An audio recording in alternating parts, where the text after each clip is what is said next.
go ahead and let's get started. Today we're going to start a new series on the issue of gender and related issues. So today we're going to start with more of a big picture look. And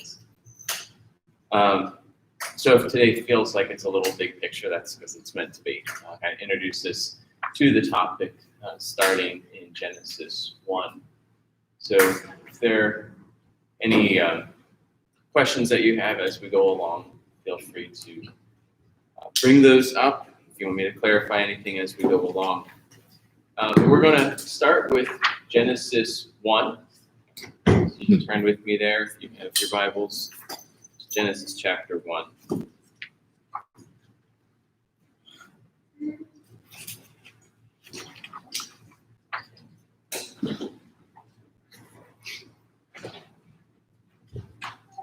In the beginning, God created the heavens and the earth. The earth was without form and void, and darkness was over the face of the deep. And the Spirit of God was hovering over the face of the waters. And God said, "Let there be light." And there was light. And God saw that the light was good. And God separated the light from the darkness. God called the light day, and the darkness he called night. And there was evening, and there was morning, the first day. So I'm not going to read all of Genesis 1, but that starts a pattern that's going to continue throughout the creation week. You'll notice that in the beginning, God creates everything, and that's the beginning of the first day. But at that point, the earth is formless and void, without form and void. It's empty, and it's without shape, without distinction. And so throughout the rest of the creation week, God gives the earth its shape. He separates, he divides, he makes things distinct. He also fills it and makes it full. He did not create it to be empty, as Isaiah says.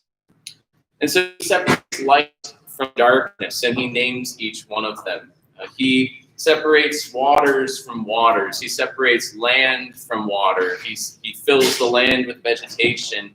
And the vegetation he separates and creates everything according to its kind. He creates birds and water creatures, each according to its kind. He creates land animals. And finally, humanity. And he creates man in his image. So throughout the creation week, we see a pattern where God makes things distinct and separates things and puts things in their place. Everything is made very good. Everything is not just morally good. I mean, things are morally good as God creates it, but imagine light. How is light very good? Is the light, well, I guess it is obeying God by coming into existence, but it's not necessarily like a moral creature. Well, how is the light good? Well, it is good by being fit well for the purposes God has made it for. It's in its proper place. God designs it in wisdom to fulfill its place in the earth. It is fit for its place and for its purpose. There is one goal that all of creation serves. What is the goal of all of the creation? Every part serves this one end. Yes, yeah, it all is to the glory of God, whether it's the heavens, as the psalmist says, that declares the glory of God, whether it is humanity, who is the image of God, and so displays his glory. That is the goal of everything, but everything does so in its own way. Each part does this in its own way, each according to the way God created it, the way God named it. The last separation, one of the last separations, I guess the creation of the Sabbath would be a last separation. But one of the last separations is that of male and female. God makes them distinct. That God creates man and woman, each designed to fulfill its own part in God's creation. Just like all of the rest of creation, he divides them in order that they work in harmony, just as the rest of creation. It's not like God is introducing animosity or enmity by dividing things, but he divides them, makes them distinct, and makes them their own, fit for their own purpose. Thank you.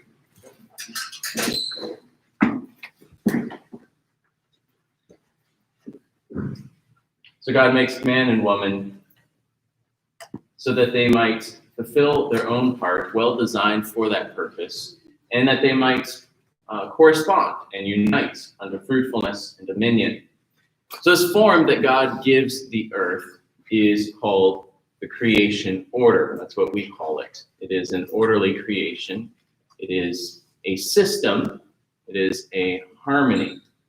Things are in harmony when they act according to God's design, which is ingrained in their nature. Just as we create a hammer. Why do we make the hammer the way we make a hammer? Well, it's to hammer nails. It has a purpose behind its design. It's not an arbitrary design. So God gives each part of his creation a design for his purpose. And when they're all acting according to their design, it is harmonious. It is shows God's wisdom. It is very good. Now, Satan, though, sought to undo this order. He is a murderer from the beginning. He seeks to destroy and to kill. He seeks to rebel against God and the good things that God has done, and so seeks to destroy this order. He sought to introduce death and disorder, as I haven't watched the movie, but as I think it's Alfred says, the Batman, some men just want to watch the world burn. That is Satan. He wants to see things destroyed and come to disorder and collapse. Perhaps out of spite, perhaps out of envy. There's all sorts of devilish motive behind his attack on humanity and thus on the whole creation. The collapse of this order is the undoing of creation, death. Think about how man is created from dust, but what happens when he dies? He returns to dust.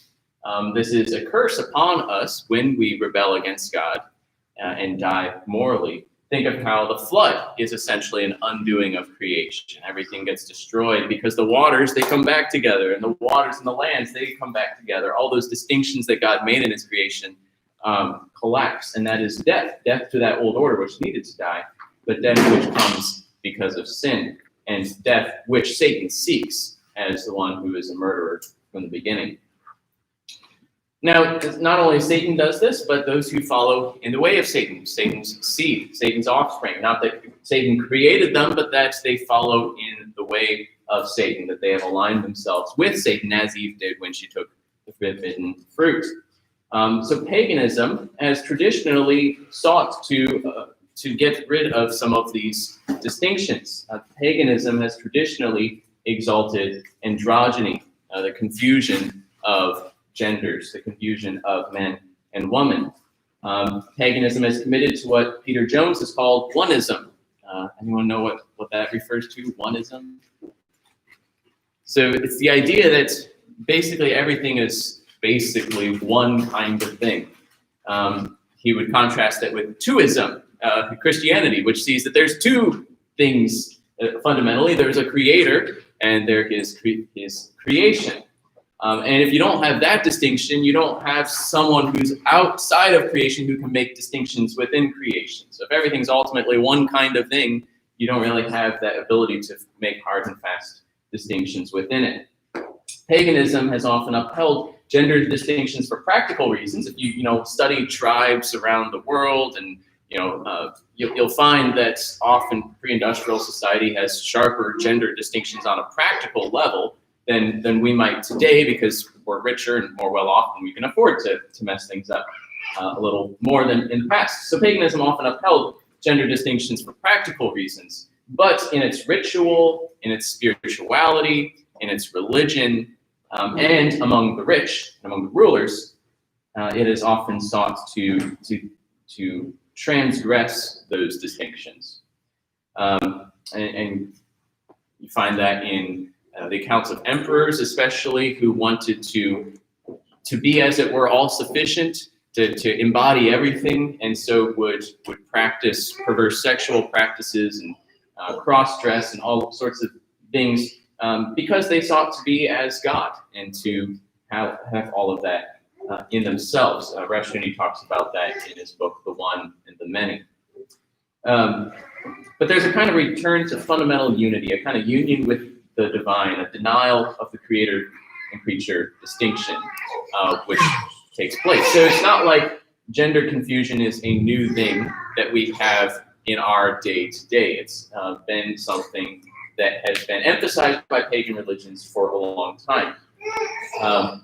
Now, there was one man who came to seminary once when I was in seminary, and he had written a book. It's a great book, 2 volumes. I haven't read it because it's really long, but he wrote a book on the history of universalism. As a critique of universalism, but recounting the history of Christians, in name at least, who have held to universalism. And his book is called The Devil's Redemption. And when he was talking in time for questions, and I forget the question I asked, but somehow that we got on the topic of how a belief in universalism, which he had described as often comes from the idea that everything was ultimately one and kind of spread apart in all of this diversity, but then everything's going to come back to one. It was kind of a Gnostic idea. And he said that that belief has often preceded and been influential in revolutions. It was popular among philosophers before the French Revolution, popular among influential people before the Russian Revolution. Ideas have consequences. Ideas matter. And the denial of the doctrine of creation has led to revolt against order and distinctions. Not just gender distinctions, but that's part of it. And all of this is strong in our present culture. What has been a big idea in the last, say, 200 years that has attacked the creator-creature distinction? What was that? Evolution. That's right, evolution. And evolution has come up with a theory to try to explain this very ancient pagan idea that everything has just come into being. Of course, the Greeks and Romans would say even the gods evolved from the earth or from nothing. But it's a more modern take on it that denies that there is a created order, a designed order, that everything is in flux, so it's changing. And so what has passed as objective truth, in the last millennia or two, what has everyone assumed to be that's the way things are, the way things are designed, those, they would say, are just social constructs. That's just what your society has told you. And in fact, if they're postmodern about it, they'll say that must have been designed in order to maintain the power of the people that were in power, that reduces everything to material causes. So things that were supposed to be objective truth, maybe about men and women, that's just the patriarchy maintaining their power on society, arbitrary distinctions, because there is no objective truth, because it's all evolutionary change. So what's left to an individual? How do you make a meaningful life out of that?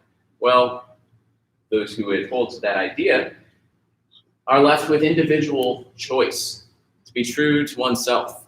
It's not just a cliche, it's kind of actually a philosophy.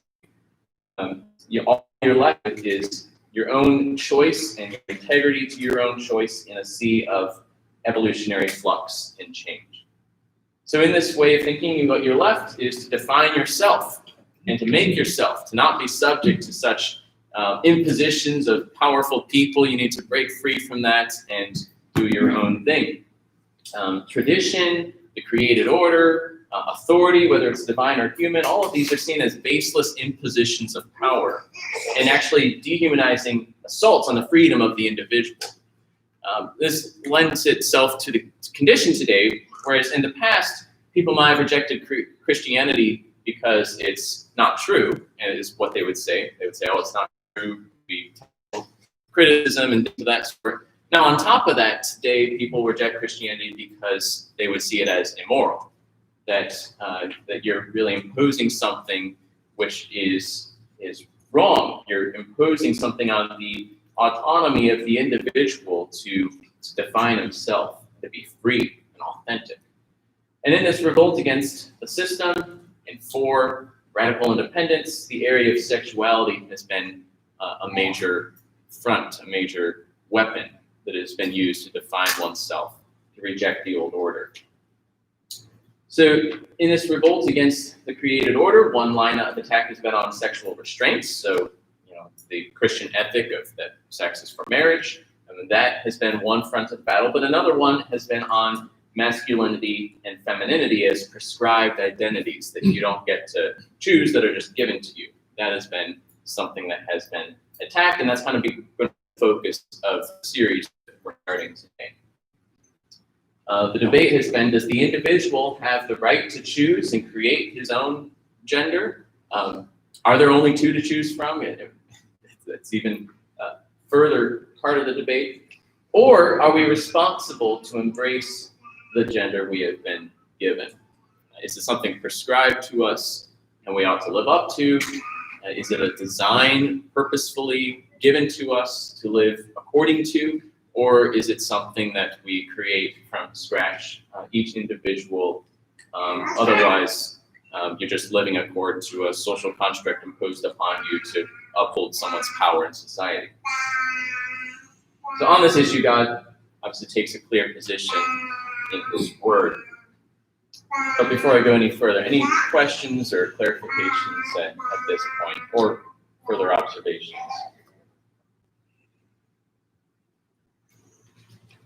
Yes. I really appreciate that word responsible. I mean, never heard that used before in terms of just the application. Yeah, it's not only that we are men and women, but that we ought to then do something because of that fact, that we ought to live according to that design. We're given that responsibility. Turn with me then to Deuteronomy 22, verse 5. I probably have way too much prepared for today, so I'll probably just stop when we get to time, but we can always pick up next week. Deuteronomy 22, 5.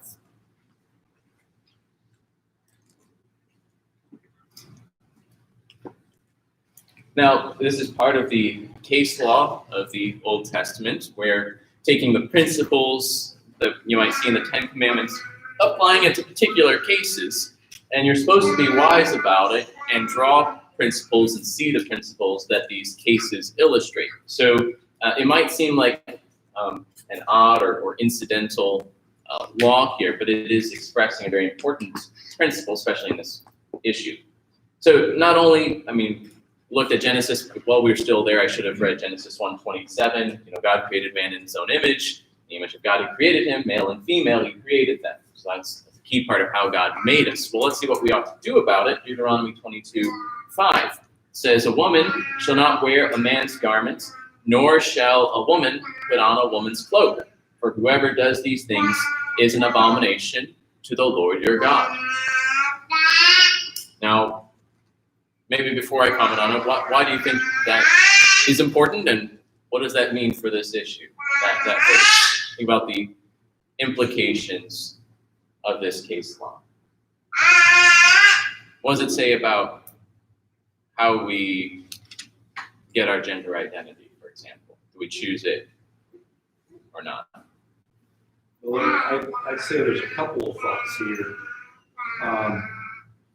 Although not stated, but implied, I think, is that there is some, and it's not stated, so there, we get into the good necessary consequence. But I think by implication, there is some objective standard of what makes there was no objective standard, then it becomes completely subjective, and you have nothing to work with, really, ultimately. But as we think back to God giving Adam and Eve clothing after the fall to cover their shame, right? That's certainly one function of clothing, is for the purpose of modesty. But here we see an additional purpose of clothing, and that is to confirm the maleness or the femaleness in which God made you. Yeah, those are great observations. It's not just to cover, but also kind of to identify yourself and confirm that your identity that God has given you.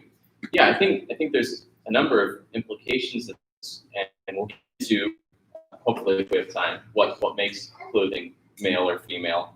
But even before we get there, it shows that it's not up to your personal identity, the way you choose to present yourself. Let me explain it this way. Not only did God make the distinction between men and women, make us as men and women, but it's also an abomination to rebel against this order.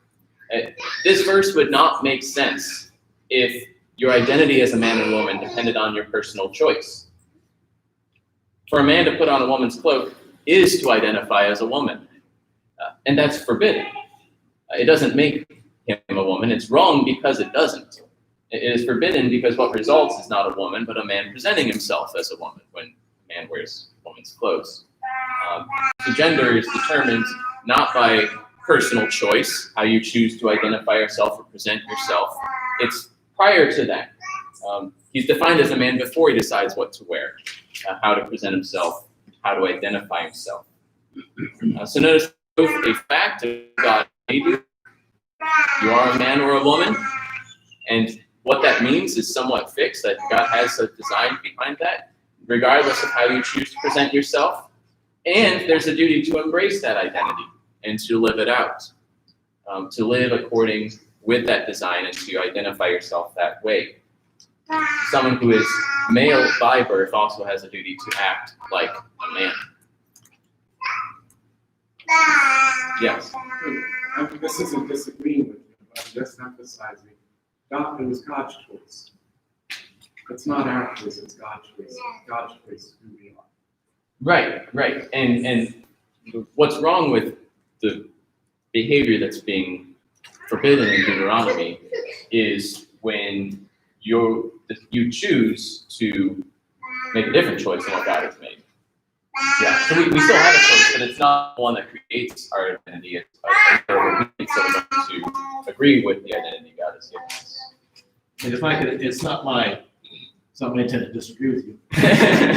But the danger in that language is there are people who say, I might have been born male, but I'm presenting myself as female because God made me this way. I'm a woman trapped in a man's body. And that is simply using my own preference to skirt what God has claimed to me. Sure, and you have to be like, well, how did God create us? God made us with bodies. That we're not souls that just happen to have bodies. Right. So we kind of get into more anthropology that way. But it's not up to the way I want to present myself. Right. It's a prior identity before that. Right. And that's my point, is but the people will use the term God made me that way Mm-hmm. to avoid the very identity that God made them that way. Sure, You know? sure. Yes. It's interesting that they use the word abomination. Mm-hmm. Abomination is a strong word, usually used, in instances like rebellion. And I think somebody who thinks they can do that, isn't that, I would consider that utter rebellion against God. Yeah. I mean, that's what sin is. Well, this abomination is a stronger condemnation to me than some other things that aren't named as abomination. Mm-hmm. To answer someone that answered me the way Jeff was saying they do, is to say that their God is confused. Their God is creating two different things in one person. Yeah. And to realize also our thoughts and desires, at least according to the God of the Bible, can be very wrong. It ignores the doctrine of the fall. It just takes the doctrine of creation and skips the fall part. But yeah, if everything that we think and desire comes from God, then you're right, God is very confused because they do wrong things. So if we're just our desires the way God made us, then God has some really big problems. Yeah, I would agree with that. Do you think it's called an abomination because it's dealing with like the image of God and like lying about it? I mean, I don't know how much it impacts the image of God precisely more than other sins, but I think it does get at how it violates it rather clearly the natural order. Similar with homosexuality, and other sins that compound the sin in ways like that. But yeah, it is a word that tends to mark out things that are perverse, are especially twisted distortions of God's creation. All right, so yes. It's another point though. I mean, they are denying the obvious knowledge that God has given us. And part of the image of God is knowledge. Mm-hmm. They just are totally blind to what's obvious. Yeah, I mean I agree. I mean that is kind of what sin is. It is irrational in all respects. I mean, someone who lies, that's really obvious, So, but it is a denial of the way God made us. So, yeah, I would agree. All right, so I don't know if I'm going to have enough time to get the next topic. So I guess next week we'll pick up with clothing and symbols that identify us as male or female. How much of that is objective? How much of that depends on one's culture? Just to give a preview, there's could be objective, could be subjective, but there's also something in between, which is that it is a social construct, and that's good. that language, for example, is arbitrary in one sense and yet very meaningful in another sense. When I say woman, is there anything inherent about the letters WOMAN that is feminine? In our culture, but that's not objective, but it is meaningful. You don't just get to ignore it. So we'll get into that maybe a little bit more next time. But there's, I think, an element of both. It's not merely social, but there are social varieties in how that is expressed in different cultures. But just because it's culturally relative doesn't mean you get to ignore it and pretend that words don't have meaning, for example. So we'll pick up with that and go further into this topic and continue to explore God's good creation and how to live according to his beautiful design. So let's turn off the recording and get ready for worship.